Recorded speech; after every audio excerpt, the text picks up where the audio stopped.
Defensores del nombre de Jesús.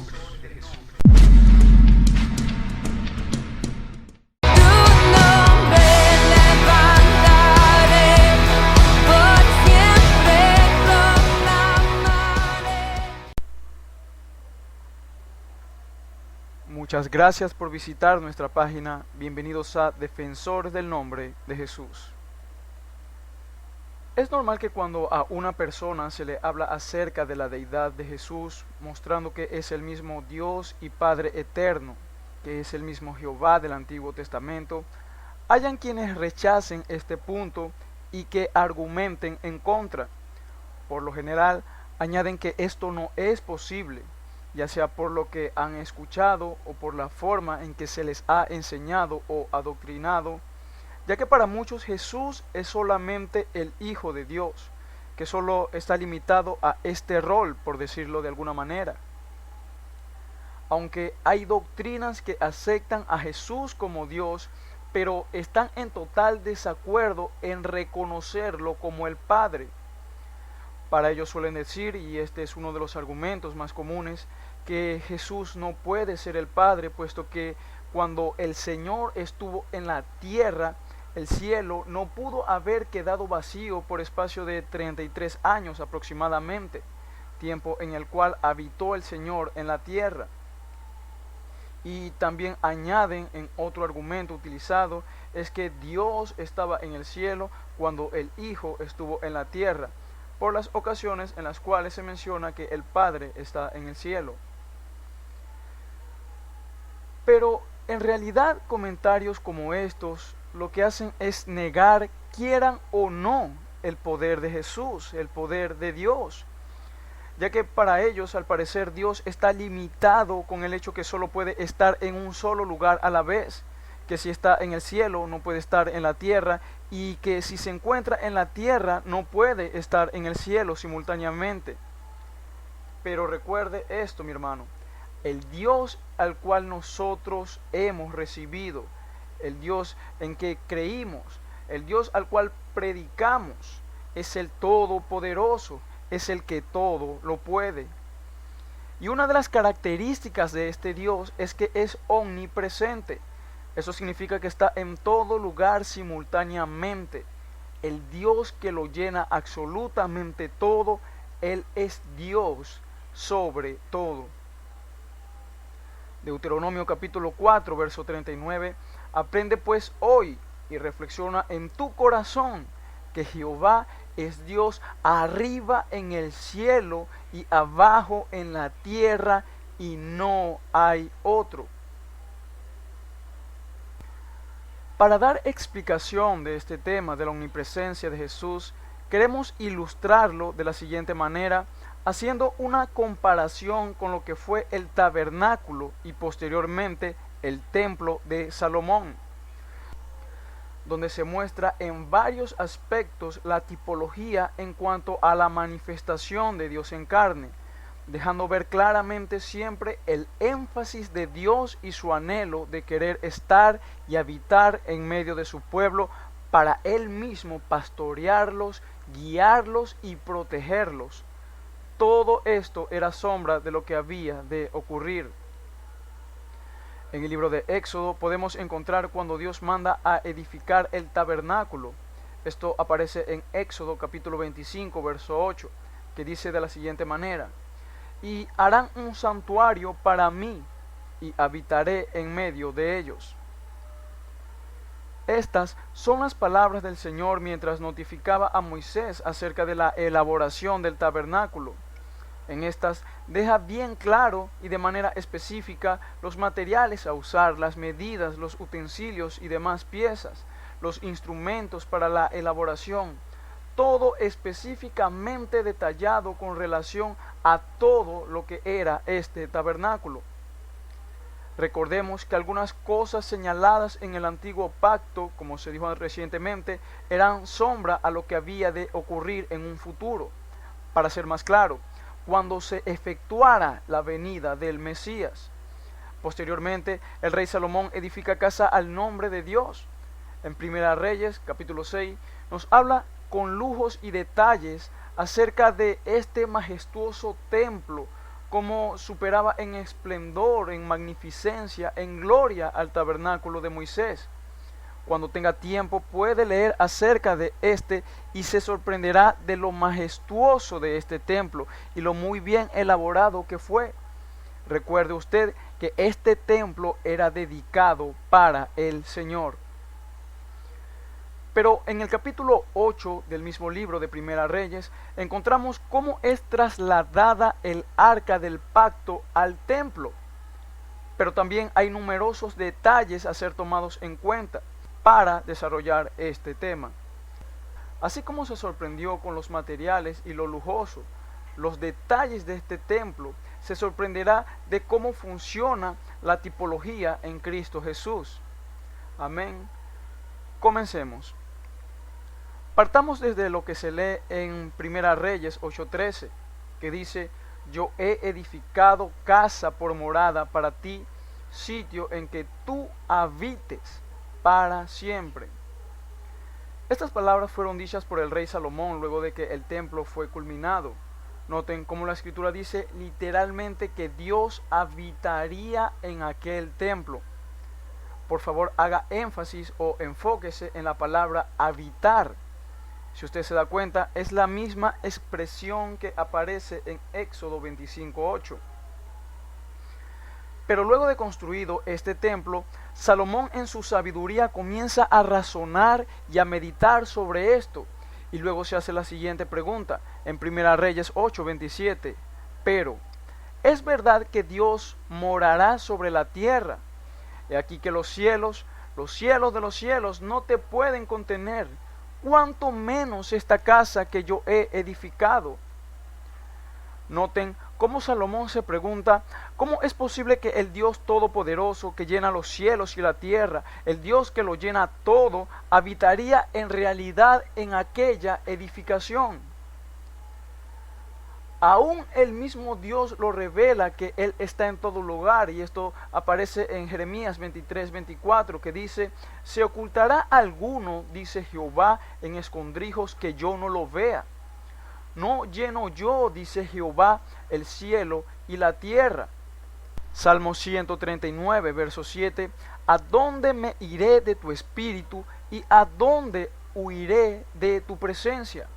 El verso 8. Si subiera a los cielos, allí estás tú, y si en el Seol hiciere mi estrado, he aquí, allí tú estás. Verso 9. Si tomare las alas del alba y habitare en el extremo del mar. Verso 10. Aún allí me guiará tu mano y me asirá tu diestra. Entonces Salomón, meditando en esto, se pregunta que ni aun los cielos de los cielos pueden contener a Dios. ¿Cómo habitaría en aquel templo? ¿Cómo pudiera estar en aquel templo aquel ser que ni aun los cielos pueden contener? Pero a pesar de ello, Dios habitaría en aquel templo, pero al mismo tiempo estaría en su morada celestial. Para ello podemos leer lo siguiente. Primera Reyes capítulo 8 verso 30. Oye, pues, la oración de tu siervo y de tu pueblo Israel, cuando oren en este lugar, también tú lo oirás en el lugar de tu morada, en los cielos. Escucha y perdona. Notarán cómo ahora la Biblia dice que Dios escucha la oración desde el cielo. Entonces se dice que Dios habitaba en aquel lugar, pero al mismo tiempo dice que está en el cielo escuchando la oración. Y esto no es algo descabellado, puesto que en esto se refleja la omnipresencia de Dios, que puede estar en todo lugar al mismo tiempo. Si nota, en el versículo recién leído de Primera Reyes 8:30, dice acerca de los que se aproximan en aquel templo para orar, dice, tú también. Note eso, tú también lo oirás en el lugar de tu morada en el cielo. Muestra que estaba en aquel lugar, pero que también estaba en el cielo. De hecho, en total son 8 ocasiones que se menciona en ese mismo capítulo de Primera Reyes 8 que Dios escucharía la oración estando también en los cielos.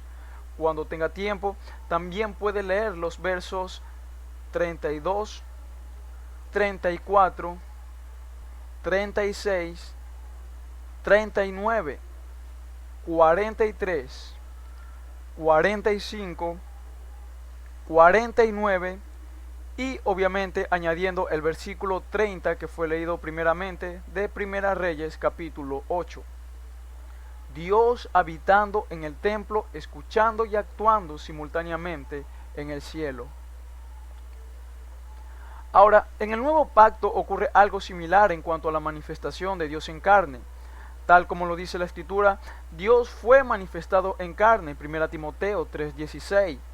Y esto guarda una tremenda y poderosa relación y un paralelismo en cuanto a lo que leímos anteriormente del templo de Salomón.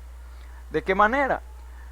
Para ello podemos ver lo siguiente en Juan capítulo 1, verso 14, que dice: y aquel verbo fue hecho carne y habitó entre nosotros, y vimos su gloria, gloria como del unigénito del Padre, lleno de gracia y de verdad.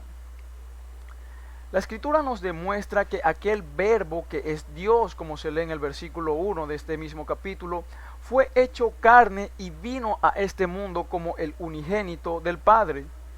Ahora, hay una palabra clave en este versículo 14 del primer capítulo del Evangelio de Juan, y es la palabra habitó, que en griego literalmente dice tabernaculizó, o para ser más entendible es se hizo un tabernáculo. Entonces vemos una vez más a Dios habitando en medio de su pueblo en un tabernáculo, pero ya no es una edificación como en los tiempos de Moisés y Salomón, sino que este era un tabernáculo de carne y sangre, como dice la Escritura. A este templo es lo que se le es llamado Hijo de Dios. El cuerpo de Cristo era un templo. Es por ello que dice en Juan capítulo 2, verso 19, respondiendo Jesús y les dijo: destruí este templo y en 3 días lo levantaré. Verso 20, dijeron luego los judíos: en 46 años fue edificado este templo y tú en 3 días lo levantarás. El verso 21, mas él hablaba del templo de su cuerpo. Era un templo de carne y sangre donde habitaba Dios. Colosenses capítulo 2, verso 9, porque en él habita corporalmente toda la plenitud de la deidad.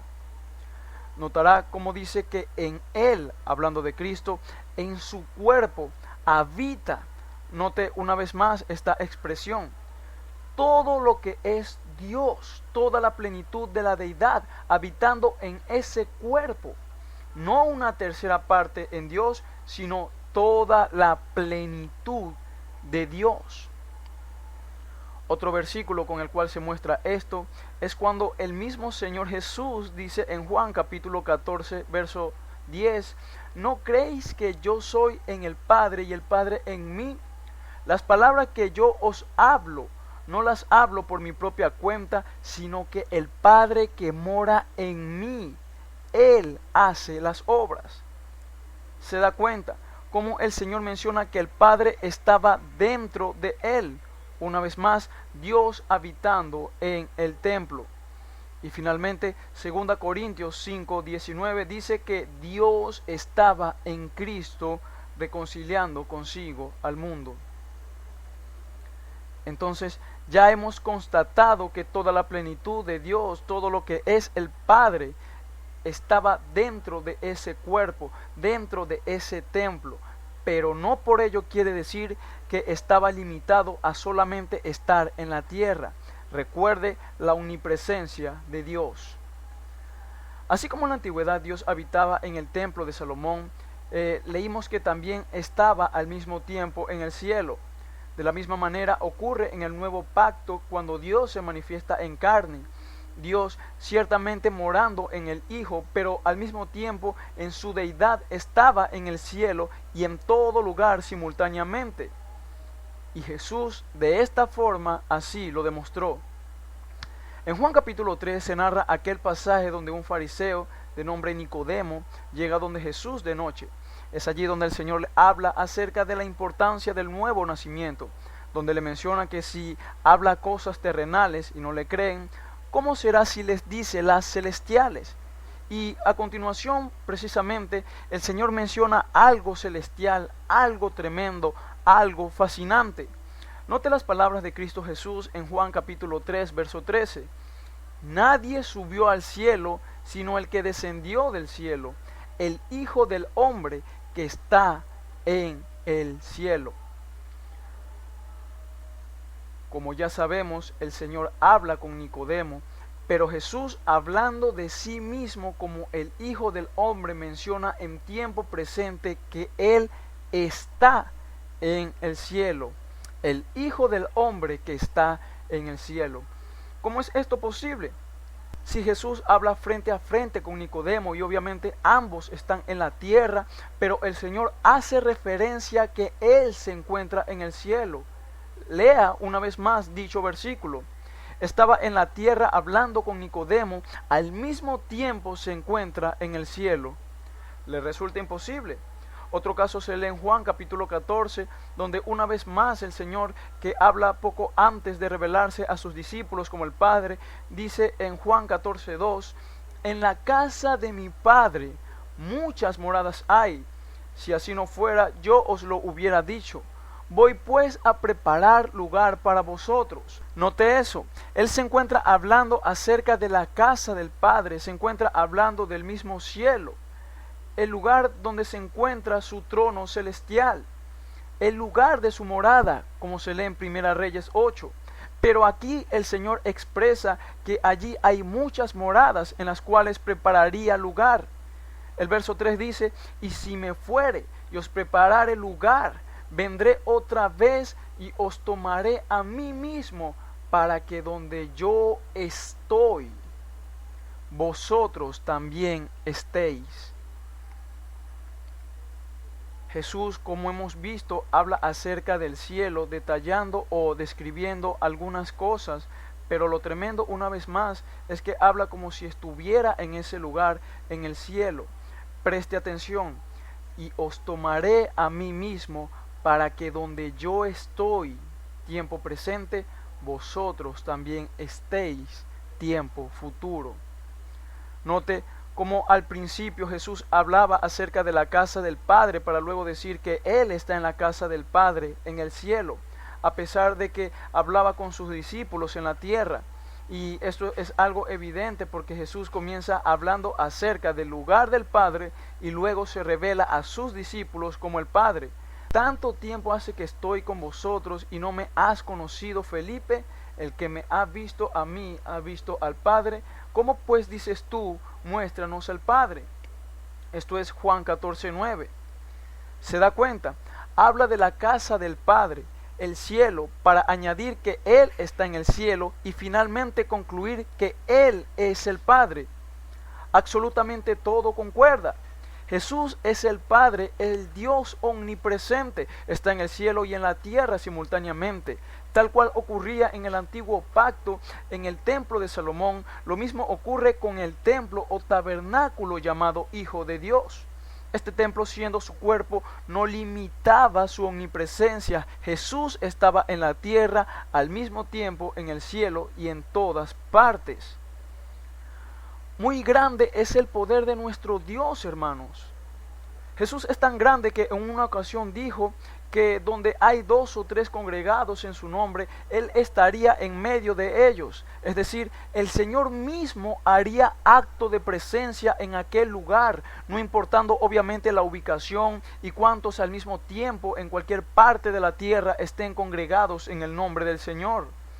He allí Él se hace presente, moviéndose su espíritu con gran poder, trayendo liberación, consuelo, paz, fortaleza, sanidad, revelación, etc.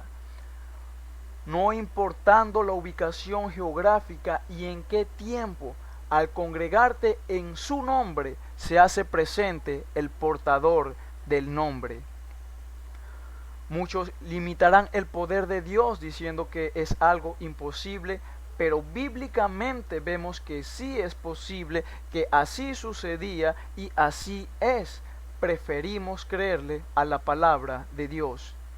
Efesios capítulo 4, verso 10, el que descendió es el mismo que también subió por encima de todos los cielos para llenarlo todo.